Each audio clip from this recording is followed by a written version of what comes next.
মই চিনি নাপাওঁ সামাজিক মাধ্যমত লিখন কুম্বাং বুলি এজন ব্যক্তিৰ লগত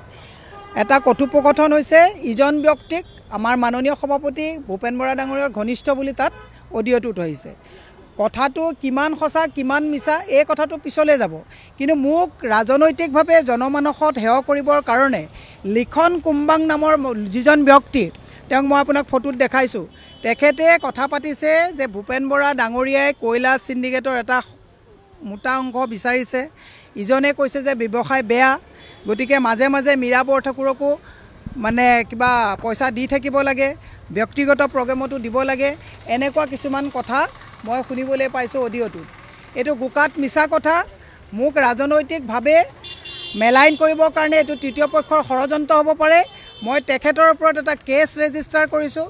আৰু মই কেছটো ৰেজিষ্টাৰ কৰাৰ পিছত ইয়াত বিহিত ব্যৱস্থা আইটি সেকশনৰ ধাৰাত তেওঁক ল'বলৈ বাধ্য কৰাবৰ কাৰণে পুলিচৰ ওচৰত আশ্ৰয় লৈছোঁ দ্বিতীয় কথাটো হৈছে মাননীয় মুখ্যমন্ত্ৰীৰ ওচৰলৈ মই অহাকালি যদি পুলিচে তেওঁলোকৰ ওপৰত কোনো ব্যৱস্থা নলয় মই মাননীয় মুখ্যমন্ত্ৰীৰ ওচৰলৈও যাম তেওঁ বেটি বচাও কথা কয় নাৰী সবলীকৰণৰ কথা কয় অসমৰ নাৰী সন্মানৰ কথা কয় মই সবল মানসিকতাৰে ৰাজনৈতিক নিজৰ পকেটৰ পইচা খৰচ কৰি দিনে নিশাই কাম কৰাৰ পাছত কোনো দুষ্ট চক্ৰই মোক ৰাজনৈতিকভাৱে মেলাইন কৰিবৰ কাৰণে অডিঅ' ক্লিপত মানে ভূপেন বৰা ডাঙৰীয়াই মোক পইচা দিব লাগে বুলি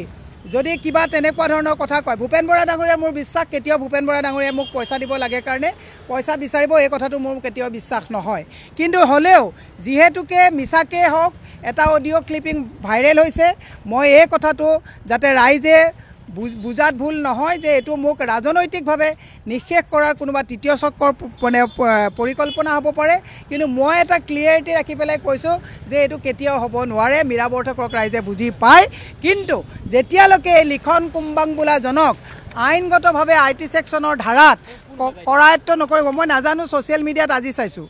ছ'চিয়েল মিডিয়াত মই আজি চাইছোঁ আইনগতভাৱে যেতিয়ালৈকে কৰায়ত্ব নকৰিব এওঁলোকে ধেমালি পাইছে নেকি সঁচা মিছা কথা এটা কৈ পেলাই এটা ভাইৰেল কৰিব এই কাৰটো অডিঅ'টোত লিখা হৈ আছে যে এজন ব্যৱসায়ী আৰু এজন ভূপেন বৰা ডাঙৰীয়াৰ ঘনিষ্ঠ কিন্তু ব্যৱসায়ীজন কোন নামটো তাত নাই ঘনিষ্ঠজনৰ কোনো নামটো নাই নাম আমি কাৰো বুজি পোৱা নাই কিন্তু বহু মানুহে ছ'চিয়েল মিডিয়াত কিছুমান ভুৱা কথা দেখিলেও সেইটো সঁচা বুলি ভাবে গতিকে মই সেই ভ্ৰান্ত যিটো বাতৰি এইটোত যাতে ৰাইজ পতিয়ন নাযায় তাৰ কাৰণে মই এই কেছ দিছোঁ আৰু মই মাননীয় মুখ্যমন্ত্ৰীৰ ওচৰত অহাকালি মই এই বিষয়টো ৰেজিষ্টাৰ কৰাৰ পিছত যদি ব্যৱস্থা নলয় মই মাননীয় মুখ্যমন্ত্ৰীৰ ওচৰতো যাম যে এইটো ব্যৱস্থা ল'ব লাগিব কাৰণ এনেকৈ পন্থা ল'লে আমি কেতিয়াও এইটো কথা বৰদাস্ত নকৰিম গতিকে মই এইটো কথা আজি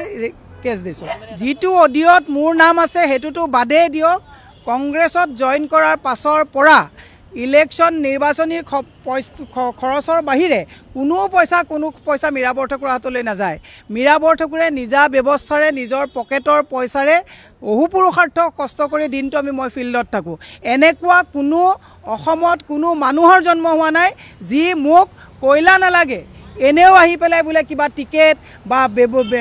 বিষয়ববীয়া মণ্ডলৰ প্ৰেছিডেণ্ট ব্লকৰ প্ৰেছিডেণ্ট জিলা প্ৰেছিডেণ্টৰ নামত কোনোবাই যদি 1 টকাও দিছোঁ বুলি ক'ব পাৰে মই আজি ৰাজনৈতিক জীৱনৰ পৰা অৱসৰ ল'ম